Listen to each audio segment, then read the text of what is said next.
Hey, happy New Year, everybody. Hope everybody's doing great. I'm standing today. I got my standing desk cranked up because why sit in the new year, right? So anyhow, I wanted to say hi. I get a lot of questions around the first of the year. I wanted to throw a couple ideas out there because people were like, "How are you going to have an amazing 2021?" And it's interesting because we're looking back.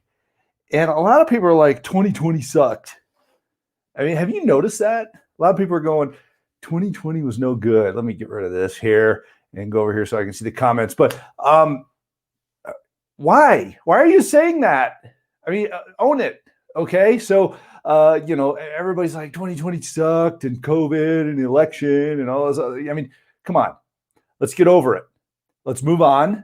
And a lot of people are like, you got to be sensitive to that. No, the reality is we have a few things in our life that we need to be thinking about, a few things. And those few things affect how we act, not all the crap around us. Okay. I wanted to talk about this real quick. And I want to give you a few thoughts to consider here on how to have an amazing 2021. Because the reality is, you're in control. And if you don't think you are, you're wrong. I mean, I want to talk about that as the first thing here. Locus of control. I've got it written in the comments here. Locus of control. Have you ever heard of that? Go Google it when you're done with this video. Go Google locus of control and see what that means. Because it's really important to how you perform. It's important to how you act in life. There are two types of locus of control, and it's a psychological concept: internal locus of control and external locus of control. You're either self-determining what you're going to go do, or you're circumstance determining. So you're either blaming the environment and what's going on. Maybe it's, maybe you go exercise every day and it's raining or snowing out or the weather sucks or something like that. You're like, I can't go do it because the weather's bad. No, you can't go do it because you've decided you're not going to go do it. There's always a way. Or you can find an excuse.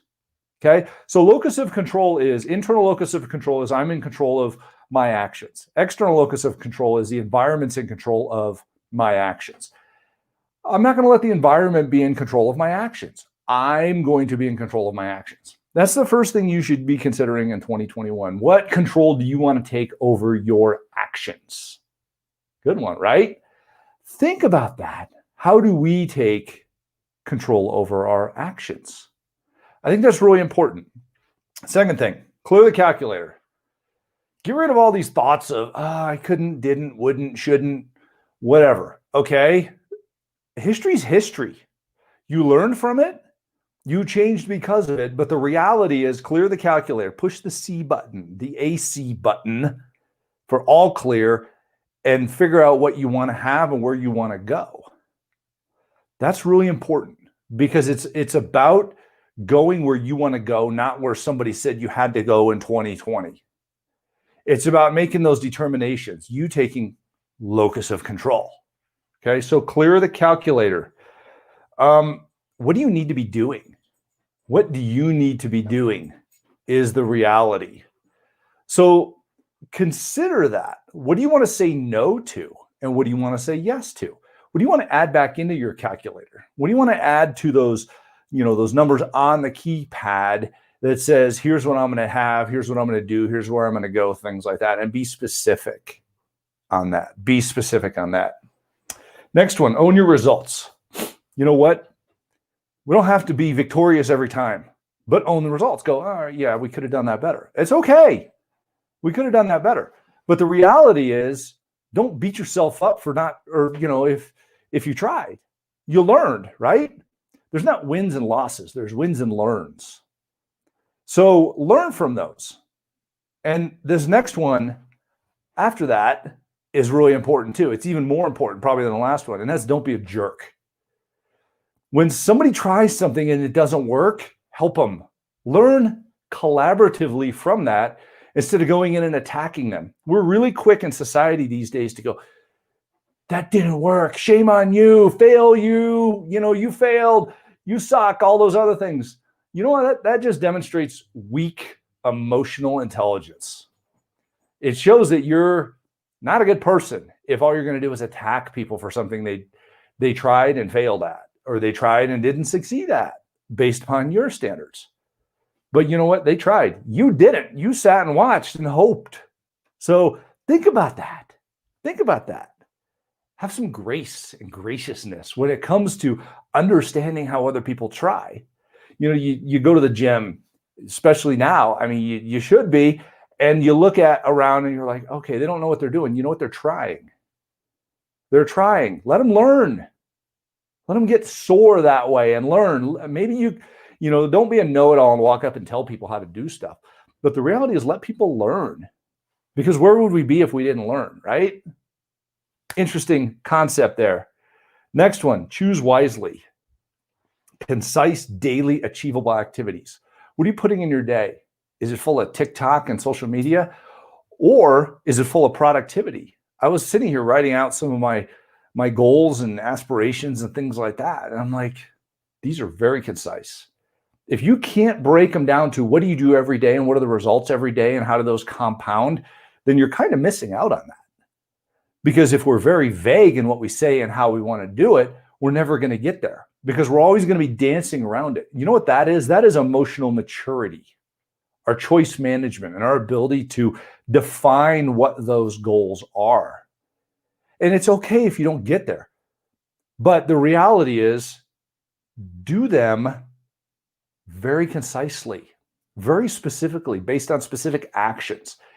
I have written down in my New Year's resolutions, 10 minutes doing this, 20 reps doing this, 3 times doing that. I mean, that specific. I'm going to do this many days a week, and here's why, and here's how many days I'm not going to do it and why.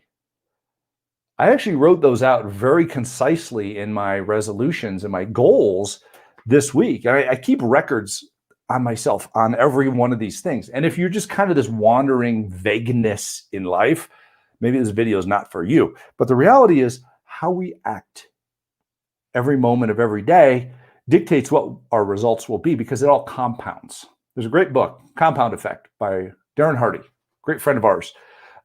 Go read that, and that will kind of talk to you about how those things all add up, how your daily activities all add up to help you win or not. I call it win or avoid. Okay. So take a look at those things. And then last one I have for you to think about today is divide up your successes. Your health, you should have health successes. Okay. How much water you're going to drink, how many vegetables you're going to eat, what your macros are. If you don't know what macros are, go to YouTube and look up what are food macros. Okay. It's a balance between the different things that you need to understand in your diet. Your happiness. We got to be happy. I'm going to be putting out a video here. It's a TED Talk. One of my daughter's psychology professors did a TED Talk about depression. It's fabulous. I'll be putting that on my social media accounts here in the next couple of days. But the reality is, how do you become happy? Because it's a conscious effort. We have a lot of things pushing against us, preventing our happiness. And generationally, generation after generation after generation, we become less happy and more depressed. So your health is a drug for your happiness. So how do we get there? Relationships. I have specifically written how many times I'm going to say I love you to different people in my life each day. And it works. I've been doing this for years, and I love this goal. It works. I mean, how much time do you spend with your dog each day? You should be spending time with them each day. Don't neglect the things that you're emotionally connected to in your life because they do fade away. Okay, they do fade away. Business. How many of what are you going to do each day or each week, and how? What are your goals and how are you going to get there and things like that? Business is very specific. I have a lot of friends who are really, really deep into large-scale business operations, and they're fabulous with these things because they break them down, their daily activities. And then the last one, learning. I say it, be a sponge. Learn something every day, give something back every day. How are you going to do that? So these are just some ideas for this year. But the reality is, don't look back at 2020 and blame it for 2021. Stop blaming things and start taking control, taking responsibility for those activities and those actions, and we'll have an amazing 2021. That's how we'll do it. Have a great day. Happy New Year's to you all. Love you guys. Let's all be well. Let's work on our health. Some amazing statistics out there of how us being healthy really helps, first of all, build immune systems, helps our happiness, helps our effectiveness at work and in our relationships and things like that. So it all starts with you. So work on you. Have a great one. We'll see you guys soon.